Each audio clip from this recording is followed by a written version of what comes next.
Good morning student, कैसे हैं आप लोग। आज हम लोग जो है कुछ इम्पोर्टेंट टॉपिक पे डिस्कस करने वाले हैं जो आपके एक्सरसाइज के लिए बहुत ही इम्पोर्टेंट है।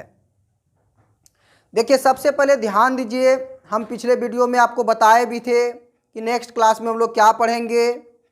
तो आज हम लोग स्टूडेंट पढ़ेंगे symmetric, skew symmetric and orthogonal matrix.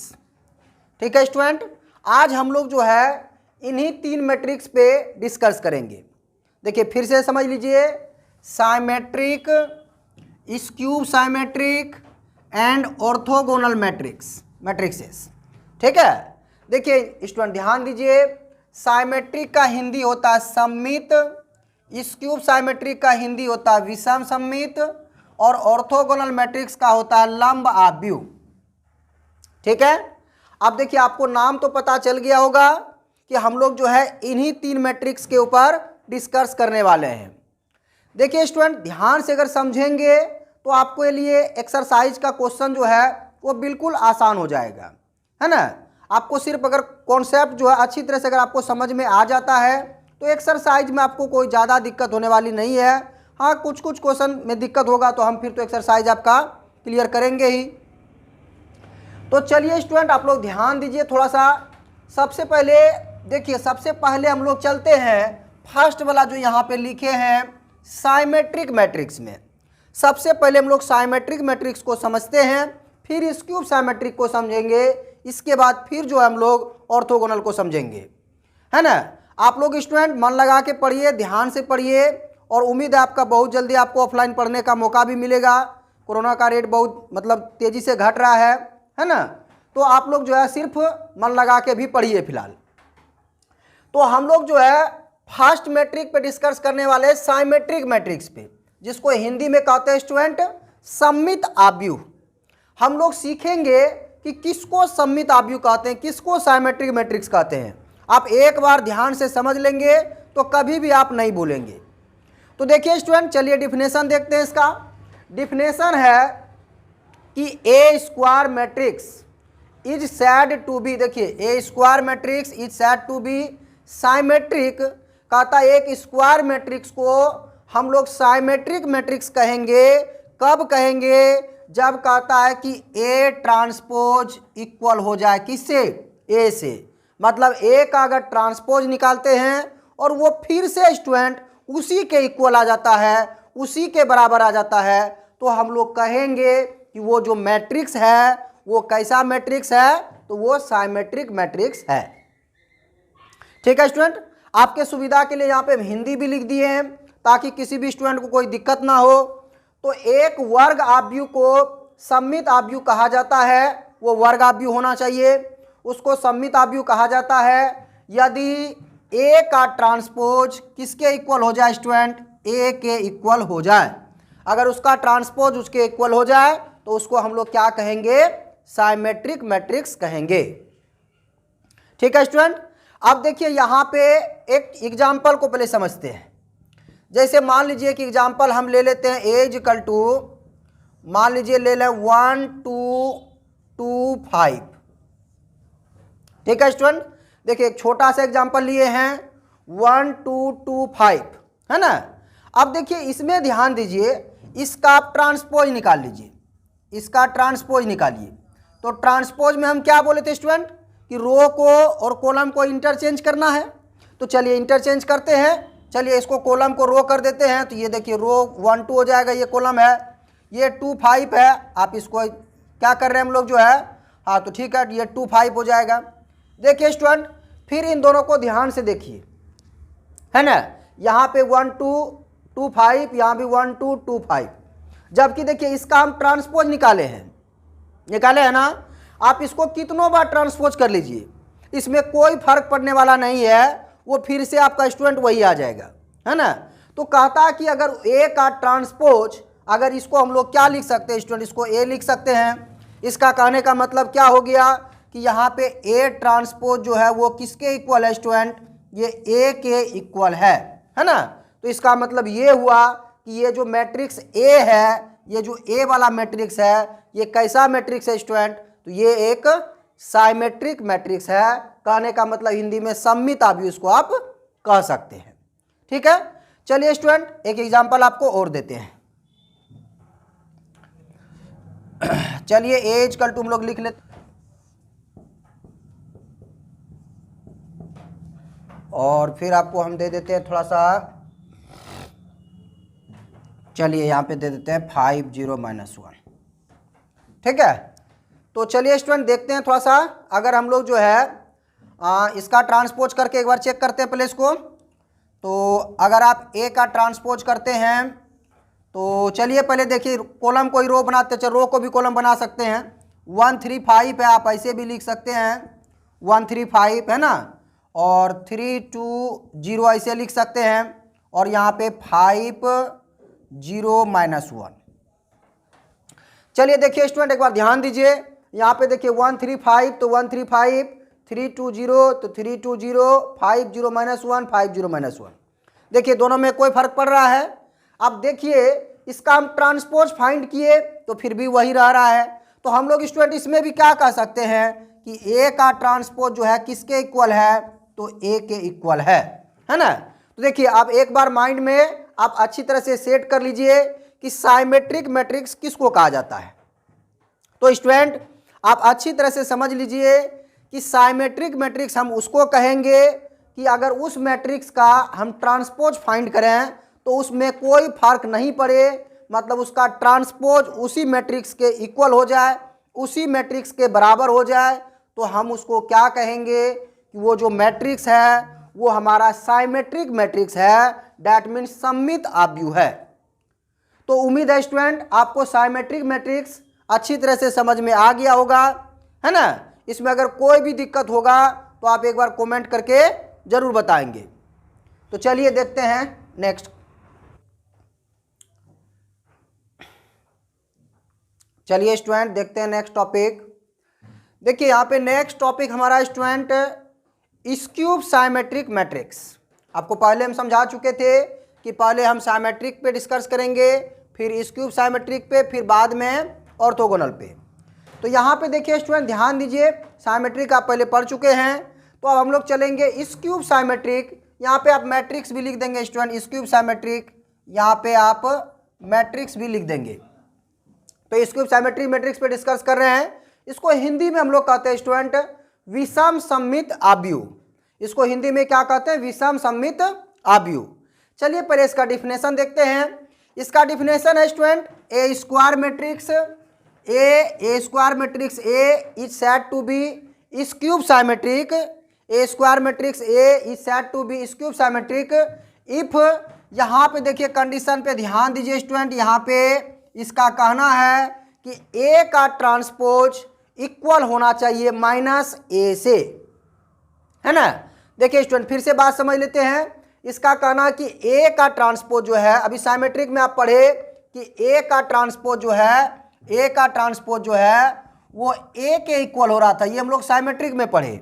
और यहाँ पे स्क्यूब साइमेट्रिक में पढ़ रहे हैं कि ए का ट्रांसपोज जो है वो माइनस ए के इक्वल होना चाहिए, है ना। देखिए फिर से बात समझ लीजिए स्टूडेंट कि ए का ट्रांसपोज माइनस ए के इक्वल होना चाहिए, तभी इसको हम लोग जो है स्क्यूब साइमेट्रिक मैट्रिक्स कहेंगे, है ना। इसका हिंदी डिफिनेशन भी आप देख लीजिए। एक वर्ग आव्यूह ए को विषम सममित आव्यूह कहा जाता है, विषम सममित कहा जाता है यदि ए का ट्रांसपोज माइनस ए के इक्वल हो, है ना। यदि ए का ट्रांसपोज जो है माइनस ए के इक्वल हो तो उसको हम लोग स्टूडेंट क्या कहेंगे, cube symmetric matrix, that means विषम सममित आव्यूह, है ना। तो चलिए देखिए स्टूडेंट एक एग्जांपल समझते हैं, फिर आपको जो है अच्छी तरह से समझ में आ जाएगा। तो चलिए एक एग्जांपल हम लेते हैं यहाँ पे। जैसे स्टूडेंट मान लेते हैं ए इज इक्वल टू 0 5 -5 0। देखिए एक ये मैट्रिक्स छोटा सा लिए हैं, पहले छोटा सा समझ लीजिएगा, फिर हम लोग जो है 3/3 का भी ले लेंगे। तो देखिए ए इज इक्वल टू लिया, अब इसका ट्रांसपोज फाइंड करिए स्टूडेंट। इसका ट्रांसपोज फाइंड करेंगे तो ये हो जाएगा 0, यहाँ पे 5, यहाँ पे -5, यहाँ पे 0, कुछ इस तरह हो जाएगा। अब देखिए स्टूडेंट, ये जो मैट्रिक्स आया ट्रांसपोज करने के बाद ये आपका ए के इक्वल नहीं है ना, क्योंकि ए में यहाँ पे प्लस है तो यहाँ पे माइनस हो गया, यहाँ पे माइनस है तो यहाँ पे प्लस हो गया। यहाँ तक समझ गए। अब सोचिए स्टूडेंट, अगर इससे हम माइनस कॉमन ले लें, अगर माइनस कॉमन ले लें तो देखिए यहाँ पे हो जाएगा 0, ये प्लस में हो जाएगा, ये आपका माइनस में, और ये तो 0 रहेगा ही, है ना। अब देखिए स्टूडेंट, ये वाला जो मैट्रिक्स है ये किसके इक्वल हो गया, तो ये आपका ए के इक्वल हो गया। तो हम लोग स्टूडेंट यहाँ पे कह सकते हैं, चलिए इधर लिख देते हैं, हम लोग कह सकते हैं कि ये किसके इक्वल है, तो -a के इक्वल है, माइनस ये a का वैल्यू, है ना। तो अब देखिए स्टूडेंट, ये जो आया -a ये किसके इक्वल है, तो ये a ट्रांसपोज के इक्वल है, क्योंकि ट्रांसपोज ही तो निकाल रहे हैं। तो हम लोग यहाँ पे क्या कह सकते हैं कि चूंकि a ट्रांसपोज का वैल्यू जो है वो -a के इक्वल है। इसका मतलब ये हुआ स्टूडेंट कि ये जो मैट्रिक्स A है, ये जो मैट्रिक्स A है आपका, ये कैसा मैट्रिक्स है, तो ये आपका स्क्यूब साइमेट्रिक मैट्रिक्स है, डैट मीन्स विषम सममित आव्यूह है ना। तो उम्मीद है स्टूडेंट आपको यहाँ तक समझ में आ गया होगा। अब एक एग्जाम्पल हम और भी लेते हैं, ठीक है, वो बुक के हेल्प से ले लेते हैं।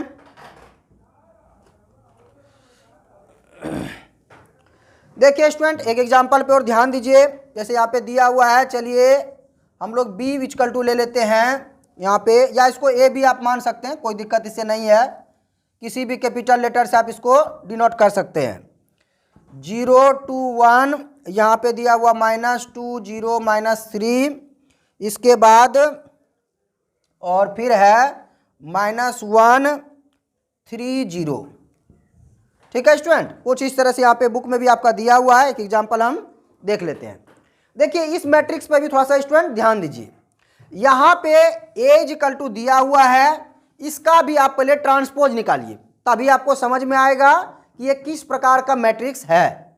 तो चलिए स्टूडेंट देखते हैं, इसका जब हम लोग ट्रांसपोज फाइंड करते हैं तो आपका कुछ इस तरह से हो जाएगा 0 to 1, इधर से इसको हम लोग कर रहे हैं, ये हो जाएगा -2 और 0 -3, इसके बाद ये हो जाएगा आपका -1 3 0।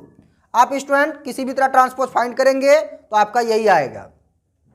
अब यहाँ पे स्टूडेंट ध्यान देने वाली बात क्या है कि देखिए ये जो ट्रांसपोज करने के बाद मैट्रिक्स आया तो क्या ये a के इक्वल है, तो नहीं है, क्योंकि देखिए स्टूडेंट दोनों का साइन चेंज है आपका, इसमें कहीं प्लस है तो यहाँ माइनस है, तो सेम तो है नहीं। आप एक काम करिए स्टूडेंट, यहाँ पे इनमें से माइनस कॉमन ले लीजिए इसे, तो जैसे आप माइनस कॉमन लेंगे, देखिए ये हो जाएगा 0 to 1, ये आपका हो जाएगा 0 to 1, और ये स्टूडेंट हो जाएगा -2 0 -3, -2 0 -3, ये हो जाएगा -1 3 0, ये हो जाएगा -1 3 0, है ना, यही हो जाएगा। आप देखिए स्टूडेंट, आप a से इसको मिलाइए, देखिए बिल्कुल इक्वल है ना। तो आपको देखिए इसको हम लोग स्टूडेंट क्या लिख सकते हैं, इसको लिख सकते हैं माइनस कितना a, है ना, इसको क्या लिख सकते हैं -a। इसका मतलब ये हुआ स्टूडेंट कि ये a का जो हम लोग यहाँ पे ट्रांसपोज फाइंड कर रहे थे, a का ट्रांसपोज किसके इक्वल हो गया, तो -a के। यहाँ पे हम लोग कह सकते हैं स्टूडेंट कि a का ट्रांसपोज जो है वो -a के इक्वल है। इसका मतलब ये हुआ स्टूडेंट कि ये जो मैट्रिक्स है आपका a, ये कैसा मैट्रिक्स है, तो ये आपका स्क्यूब साइमेट्रिक मैट्रिक्स है। ये कैसा मैट्रिक्स है स्टूडेंट, ये आपका स्क्यूब साइमेट्रिक मैट्रिक्स है ना। इसको हिंदी में क्या कहेंगे, इसको हिंदी में विषम सममित आव्यूह कहेंगे, है ना। उम्मीद है आपको समझ में आ गया होगा स्टूडेंट। फिर से एक बार देख लीजिए कि वैसा मैट्रिक्स जिसमें अगर उसका ट्रांसपोज फाइंड करें और उसके माइनस के इक्वल हो जाए, मतलब a ट्रांसपोज जो है, a ट्रांसपोज अगर वो -a के इक्वल हो जाए तो उसको स्टूडेंट हम लोग क्या कहेंगे, उसको कहेंगे cube symmetric matrix. That means क्या कहेंगे, विषम सममित आव्यूह, है ना। तो उम्मीद है स्टूडेंट आपको स्क्यूब साइमेट्रिक मैट्रिक्स समझ में आ गया होगा। चलिए स्टूडेंट चलते हैं नेक्स्ट टॉपिक की ओर। और हम लोग का 2 टॉपिक जो है क्लियर हो चुका है, एक साइमेट्रिक क्लियर हो चुका है साइमेट्रिक मैट्रिक्स, एक स्क्यूब साइमेट्रिक मैट्रिक्स। है ना स्टूडेंट। अब हम लोग डिस्कस करने वाले हैं ऑर्थोगोनल मैट्रिक्स पर।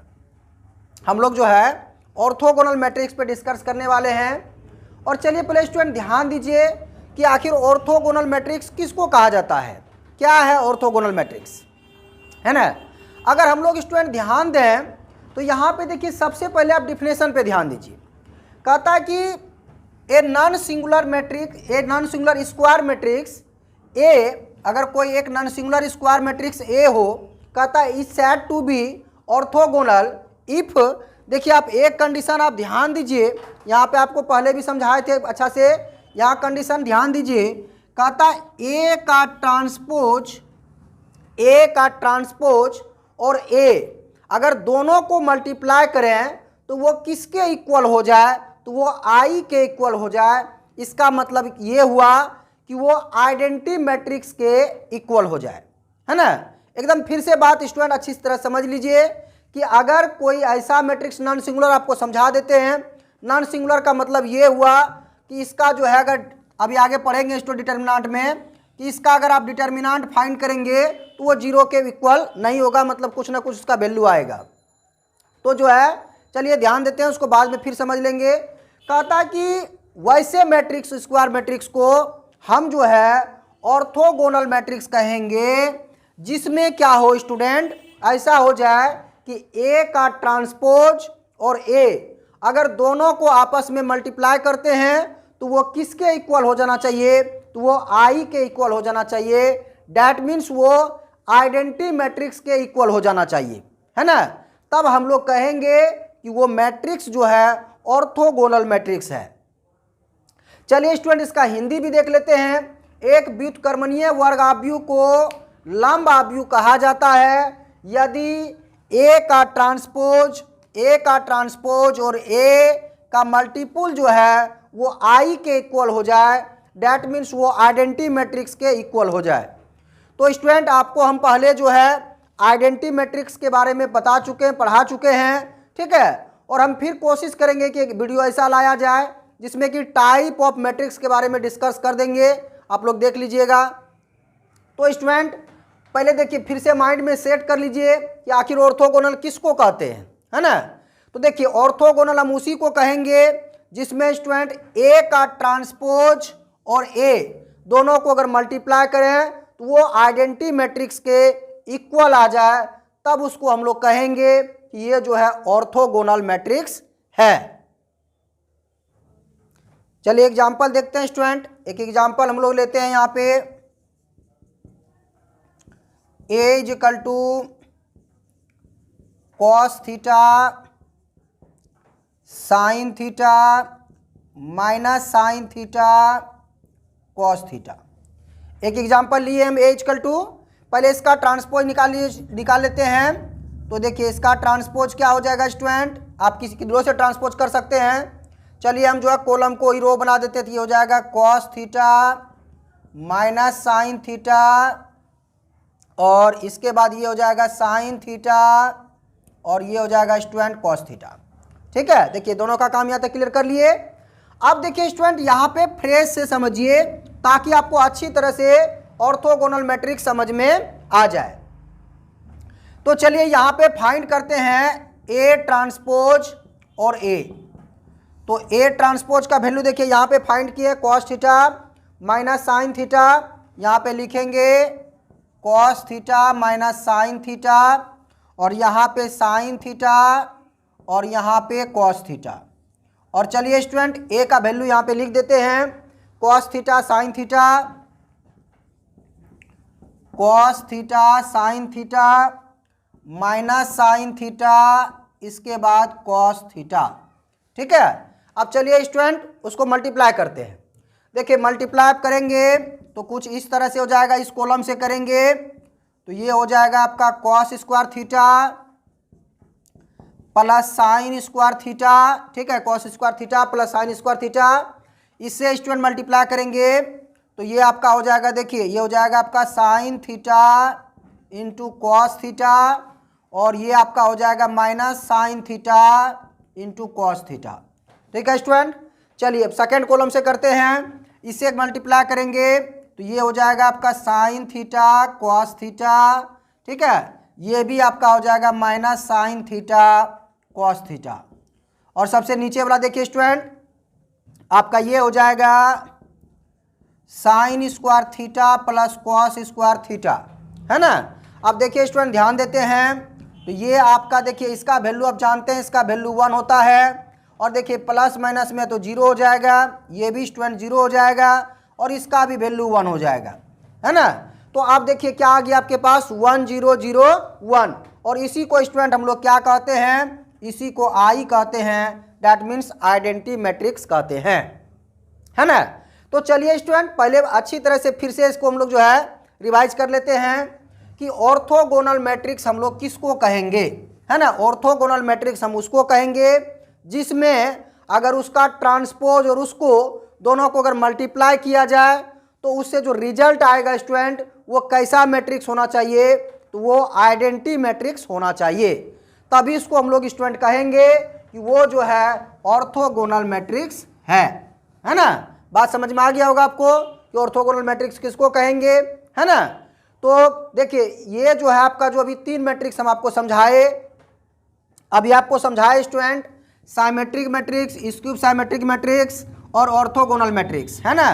ये तीनों मैट्रिक्स जो है एग्जाम की दृष्टि से भी बहुत इंपॉर्टेंट है, और इसको जो है आप लोग अच्छी तरह से समझेंगे। हम आपको जो है नेक्स्ट वीडियो में इसका प्रॉपर्टीज बताएंगे, जो कि वो भी बहुत इंपॉर्टेंट है स्टूडेंट, और उस प्रॉपर्टीज से लगभग हर एक साल एग्जाम में क्वेश्चन आता है। तो आप लोग जो है प्रॉपर्टीज को भी ध्यान से पढ़ेंगे। तो हम लोग जो है नेक्स्ट वीडियो में इस साइमेट्रिक और स्क्यूब साइमेट्रिक के प्रॉपर्टीज के बारे में डिस्कस करेंगे। तो आज इतना तक ही रहने देते हैं, धन्यवाद।